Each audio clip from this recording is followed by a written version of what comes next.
بسم اللہ الرحمن الرحیم۔ السلام علیکم ناظرین، امید ہے آپ سب خیر و عافیت سے ہوں گے۔ وَمَكَرُوا وَمَكَرَ اللَّهُ وَاللَّهُ خَيْرُ الْمَاكِرِينَ۔ ہم اپنی بناتے ہیں اور میرا رب اپنا منصوبہ بناتا ہے، اور ہوتا وہی ہے جو میرے رب کو منظور ہوتا ہے۔ آئیے چلتے ہیں آج کی تازہ ترین خبروں کی جانب۔ عمران خان صاحب کا اڈیالہ سے آج کا پیغام۔ ملک میں اس وقت آئین و قانون کی نہیں بلکہ عاصم لا کی حکمرانی ہے۔ عاصم منیر تاریخ کا ظالم ترین ڈکٹیٹر اور ذہنی مریض ہے۔ اس کے دور میں جتنا ظلم ہوا اس کی مثال نہیں ملتی۔ اس کے دور میں عورتوں کا لحاظ کیا گیا، نہ بچوں اور بزرگوں پر رحم کھایا گیا۔ عاصم منیر اپنی کرسی کی ہوس میں کچھ بھی کر سکتا ہے۔ اس وقت ملک میں صرف ایک شخص یعنی عاصم منیر کا حکم چل رہا ہے، جس کی وجہ سے ملک سے اخلاقیات کا جنازہ نکل گیا ہے۔ اس دور میں جس طرح عام عوام کا قتل عام کیا گیا، ایسا کبھی نہیں ہوا۔ 9 مئی، 26 نومبر آزاد کشمیر اور مرید کے سانحات طاقت کے اس اندھے استعمال کی بدترین مثال ہے جس طرح نہتے شہریوں پر گولیاں برسائی گئی۔ یہ کسی مہذب معاشرے میں سوچا بھی نہیں جا سکتا۔ خواتین پر جتنا ظلم عاصم منیر کے دور میں ہوا، ایسا پہلے کبھی نہیں ہوا۔ ڈاکٹر یاسمین راشد بزرگ اور کینسر سروائیول ہیں۔ ان کو صرف اس لیے جیل میں ڈالا ہوا ہے کہ کیونکہ انہوں نے تحریک انصاف چھوڑنے سے انکار کیا۔ بشرا بیگم کو بھی صرف اس لیے قید تنہائی میں رکھا ہوا ہے کہ مجھ پر دباؤ ڈالا جا سکے۔ یہ کہاں کا قانون ہے کہ جنہوں نے تحریک انصاف چھوڑ دی ان کے لیے عام معافی، اور جو میرے نظریات کے ساتھ دیتے رہے ان پر ہر طرح کا ظلم و جبر اب بھی جاری ہے۔ ہم غلامی قبول کرنے پر موت کو ترجیح دیتے ہیں۔ عاصم منیر مجھ پر اور میری اہلیہ پر ہر طرح کا ظلم کر رہا ہے۔ ایسا ظلم کسی سیاسی رہنما کے اہل خانہ کے ساتھ نہیں کیا گیا۔ میں ایک بار پھر واضح کرنا چاہتا ہوں، یہ چاہے کچھ بھی کر لیں، نہ ہی میں جھکوں گا اور نہ ہی ان کی بیعت کروں گا۔ میرا قوم کے نام پیغام ہے کہ جو قومیں یا موت یا آزادی جیسا دو ٹوک اور بے باکانہ نظریہ اپناتی ہیں، انہیں حقیقی آزادی کے حصول اور ترقی سے کوئی نہیں روک سکتا۔ ایسے اصول پسند قومیں ہی سرخرو ہوتی ہیں۔ میں واضح کرنا چاہتا ہوں کہ تحریک انصاف نہ فارم 47 حکومت سے مذاکرات کرے گی، نہ اسٹیبلشمنٹ سے۔ ایسی کٹ پتلی حکومت سے مذاکرات کا تو ویسے ہی کوئی فائدہ نہیں، جس کا وزیر اعظم ہی پوچھ کر بتاؤں گا کہ تحت چل رہا ہو۔ مذاکرات اس لیے بھی بے سود ہیں کہ جب بھی ہم نے مذاکرات کیے، ہم پر سختیاں اور ظلم مزید بڑھا دیا گیا۔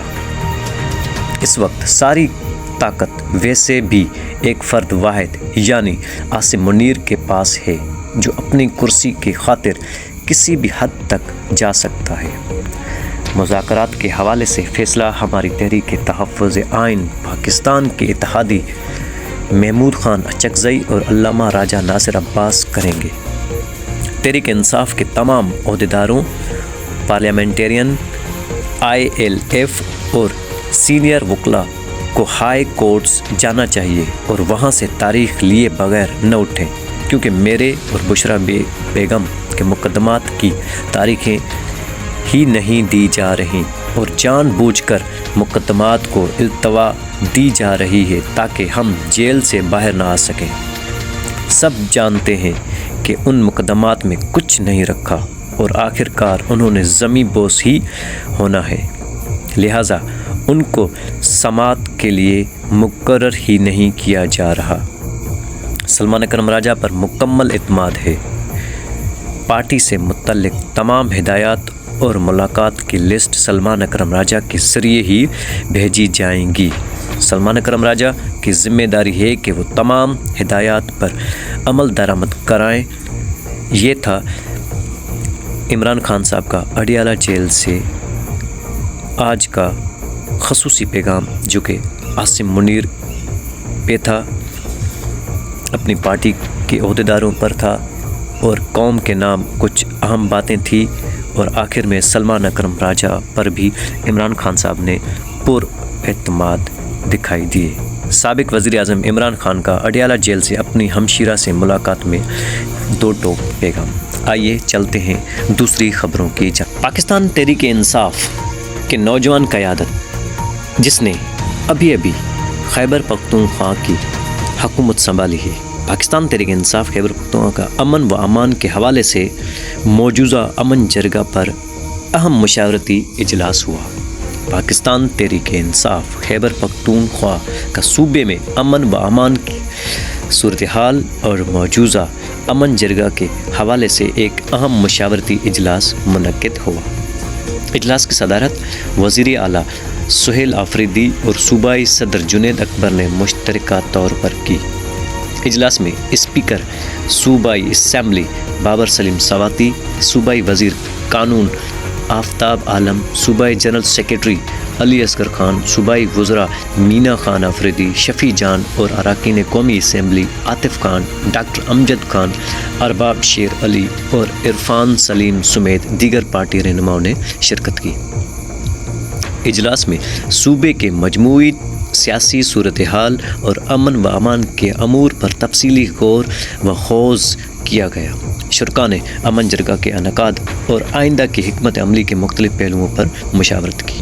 یہ فیصلہ کیا گیا کہ امن جرگہ میں تمام سیاسی جماعتوں کو شرکت کی دعوت دی جائے گی، تاکہ صوبے میں دیرپا امن و استحکام کے قیام کے لیے تمام سیاسی قیادت کو ایک مشترکہ پلیٹ فارم پر متحد کیا جائے۔ مزید یہ طے پایا کہ امن جرگہ 12 نومبر کو صبح 11 بجے خیبر پختونخوا اسمبلی ہال میں منعقد ہوگا، جس میں صوبے کی تمام سیاسی جماعتوں کے سربراہان، صدور اور جنرل سیکریٹریز، صوبے کے سابق وزرائے اعلیٰ، سول سوسائٹی کے نمائندگان اور خیبر پختونخوا بار ایسوسی ایشن کے اکابرین شرکت کریں گے۔ ملک کی تمام خطرناک ترین ملاقات کی جانب، جس میں پہلے آپ نے دیکھا ہوگا کہ 26ویں ترمیم ہوئی تھی، اس میں بھی کچھ اس قسم کی گھٹیا اور بدبودار ملاقاتیں ہوئی تھیں۔ یعنی فیصل واوڈھا صاحب چلے گئے ہیں مولانا فضل الرحمان کے ہاؤس اور ان سے وہاں پہ ملاقات کی ہے۔ واوڈھا صاحب نے نکلتے ہی یہ بیان دیا ہے کہ ہم نے نمبرز پر بات نہیں کی، ملک کی ترقی پر بات کی ہے۔ اب کیا ہمارے ملک کی بدقسمتی ہے کہ واوڈھا اب پاکستان کی ترقی کر بات کرے گا اور فضل الرحمان سے چپ چپا کے ملنا۔ آپ گیم تو سمجھ گئے ہوں گے، اگر فضل الرحمان اور ANP نہ چاہے تو یہ ترمیم 27 نہیں ہو سکتی۔ لیکن آپ لوگوں کو پتہ ہے ANP ہو، پاپ ہو، مسلم لیگ نون ہو، پیپلز پارٹی ہو، JUI ہو، یہ اسٹیبلشمنٹ کے تلوے چاٹنے والی جماعتیں ہیں، اور یہ دیکھنا کہ یہ بھرپور ساتھ دیں گے اسٹیبلشمنٹ کا 27ویں ترمیم کو پاس کرنے میں۔ آپ سے پھر ملاقات ہوتی ہے، ملتے ہیں اگلی ویڈیو میں۔ اللہ حافظ۔